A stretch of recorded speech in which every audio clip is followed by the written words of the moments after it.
இன்றைக்கி சனிக்கிழமை லீவு நாளுங்க. எனக்கு மங்களகரமாக ஆரம்பிச்சாச்சுங்க. நான் இன்றைக்கி தாங்க கொஞ்சம் லேட்டாக எழும்பினேன். ஒரு 7 மணிக்கு எழும்பினேங்க.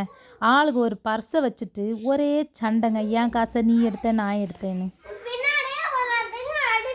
நான் அப்படி தான் வருவேன். அவன் பின்னாடியே வீடியோ எடுத்துகிட்டு போனதுக்கு பின்னாடி வராதிங்க அடிச்சிருவேன் மிரட்டுறாங்க. இவனை வச்சுட்டு நான் என்னங்க பண்ணட்டும். காலமே குருவிங்களுக்கு அரிசி போட்டால் இந்த குரங்கு வந்து உக்காந்து சாப்பிட்டுட்டுருக்கு பாருங்கள். சரியான மழைங்க எங்கள் ஊரில். உங்கள் ஊரில் எல்லாம் மழையாக வெயிலான்னு சொல்லுங்கள். அதுக்கப்புறமா நேற்றைக்குள்ள டிஃபன் பாக்ஸை இன்றைக்கி காலமாக தான் கொண்டு போட்டுச்சுதுங்க என் வாண்டுங்க. அதை போட்டு கழுவிட்டு கிடக்குறாங்க. அதுக்கப்புறமா நான் வந்து தேங்காய் நார் தான் வச்சுருக்கிறேன் பாத்திரம் கழுவுறதுக்கு. என் பிள்ளை கேட்குறா, ஏம்மா தேங்காய் நாரை வச்சு கழுவுறீங்க அப்படின்னு. அவங்களுக்கு எல்லாம் தெரியல இதில் எல்லாம் கழுவலாம் அப்படின்னு. அதுக்கப்புறம் தான் நான் சொல்லி கொடுத்தேன். நாங்கள் எல்லாம் சின்ன பிள்ளையா இருக்கும்போது நாங்கள் இப்படி தான் கழுவுவோம், எங்கள் அம்மா அப்படி தான் கழுவுவாங்க, சாம்பல் வச்சு கழுவுவோன்னு அவளுக்கு ஒரு கதையை சொன்னேங்க. நான் அப்புறம் முகத்துக்கு கொஞ்சம் பச்சை பயிறு மாவு போட்டிருந்தேங்க. எனக்கும் போடணும்னு அவளும் வாங்கி போட்டுட்டு மூஞ்சி காஞ்சி பேச முடியாமல் சுற்றிட்டு திரிகிறா. அதுக்கப்புறமா நேற்றைக்கு ஒரு கட்டு மருதாணி வாங்கிட்டு வந்தேங்க. கொஞ்சம் சோளமும் வாங்கிட்டு வந்தேன்.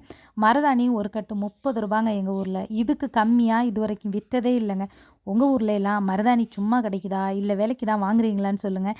இந்த சோளம் வந்து என் குருவிங்களுக்குங்க. நல்ல பிஞ்சு சோளமாக கேட்டு வாங்கிட்டு வந்தேன். இந்த குட்டி குஞ்சானுங்களுக்கு நல்லா சாப்பிடுவாங்க சோளம்லாம். என் குட்டி குஞ்சானுங்கள் வந்து குஞ்சு பொரிச்சிருக்கிறாங்க. குட்டி நல்ல பேபிஸ் எல்லாம் நிறைய வந்திருக்கிறாங்க. ஒரு 4 5 என்னமோ உள்ளே இருந்துச்சு. என் பிள்ளைகள் இது வரைக்கும் பார்க்கவே இல்லை. அன்றைக்கி வீடியோ எடுத்து காமிச்சேன். அத்தோடி சரி நேரில் பார்க்கணுன்னு ஒரே பிரச்சனை. அதனால இன்றைக்கி 2 பேரும் காமிச்சு கொடுக்கணுன்னு காமிச்சு கொடுத்தா, இங்கே பாருங்கள் இவன் பாருங்கள் இந்த புள்ள உள்ளே போய் உக்காரதோடு சரிங்க. இது வரைக்கும் முட்டையே போடலை. இந்த முட்டையெல்லாம் இது தான் போட்டிருக்குன்னு நினச்சா இன்னொன்று போட்டிருக்குதுங்க.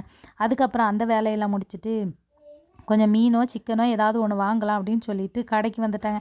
என் பையன் சும்மாயே வரதில்லைங்க. எப்போ பாருங்கள் குதிச்சு குதிச்சு தான் வருவான். கிளைமேட் பாருங்கள் வெயிலே இல்லை எங்கள் ஊரில். அதுக்கப்புறமா வந்து மீன் கடைக்கு வந்தாச்சுங்க. இப்போ தான் மீனெல்லாம் வந்து இறங்கியிருக்கு. இருந்தாலும் எனக்கு மீனை பார்த்தாலும் அது கறியை பார்த்தோட சாப்பிடும் போல் ஆசையாக இருந்தாலும் கறியை வாங்கிட்டு வந்தாச்சு. வீட்டுக்கு வரும்போது கொஞ்சமாக வெயில் அடிச்சிச்சுங்க.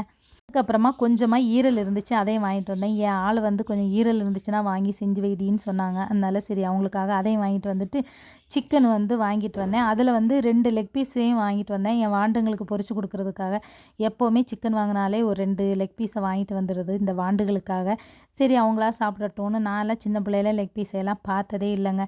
என் வாண்டுங்க என்னடா பண்ணுறாங்கன்னு வந்து பார்த்தா, என் பையன் ஆப்பிள் சாப்பிட்டு சாப்பிட்டு ஆப்பிள் வரைஞ்சிட்ருக்குறாங்க. ஃபுல்லாக டயர்ட் ஆகுறாங்க படம் வரைஞ்சி. அதுக்கப்புறம் பாப்பா வந்து வீடு க்ளீன் பண்ணிகிட்டு இருந்தா. ஆனால் இந்த செல்ஃபுகள் எல்லாம் இதெல்லாம் அவங்க தான் நார் அடித்து வைக்கிறாங்க. அதனால் அவங்களே க்ளீன் பண்ணட்டும்னு விட்டுட்டேங்க. நான் எவ்வளோ தான் க்ளீன் பண்ணுறது, இங்கே என்னெல்லாம் கிடக்கு பாருங்கள். இதெல்லாம் எடுத்து எத்தனை நாள் வைக்கிறது. டயர்டாகி நான் போய் உக்காந்துட்டேன். இங்கே பாருங்கள் கல் ஒரு இடத்துக்கு போனால் ஒரு பொருளை விடுறது இல்லைங்க. அந்த தொட்டி செடியில் கல் வச்சுருக்குது, அது இது ரோட்டில் கிடக்குறதுன்னு குப்பையாக பறக்கிட்டு வருவான் என் பையன்.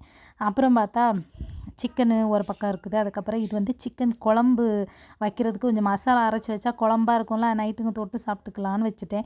அதுக்கு இடையில என் வாண்டுங்களுக்கு வந்து லெக் பீஸை வந்து பொரிச்சு கொடுத்துட்டேன். என் பிள்ளைங்க வந்து சாப்பிடும்போது மட்டும்தாங்க டிவியோ லேப்டாப்போ ஏதாவது ஒன்று பார்ப்பாங்க. மற்ற டைமில் எப்பவும் விளையாண்டுட்டு தான் இருப்பாங்க. அதுக்கப்புறம் அதை முடிச்சுட்டு 2 பேருக்கு சாப்பாடை கொடுக்கலான்னு சாப்பாடு போட்டுட்டேங்க. சோறு வந்து ரொம்ப கம்மியாக தான் வச்சுருக்கிறேன். ஏன்னா லெக் பீஸு சாப்பிட்ருக்குறாங்கல்ல. ஏற்கனவே என் பிள்ளைங்க கம்மியாக தான் சாப்பிடுவாங்க. அப்புறம் எல்லாமே இன்றைக்கி மண் சட்டியிலே வச்சேங்க. ரசத்துக்கு ஒரு சட்டி, அப்புறம் சிக்கன் குழம்புக்கு ஒரு சட்டி, ஈரலுக்கு ஒரு சட்டின்னு 3 சட்டி தான் இருக்குது. 3 சட்டிலையும் 3 வெரைட்டியை செஞ்சாச்சுங்க.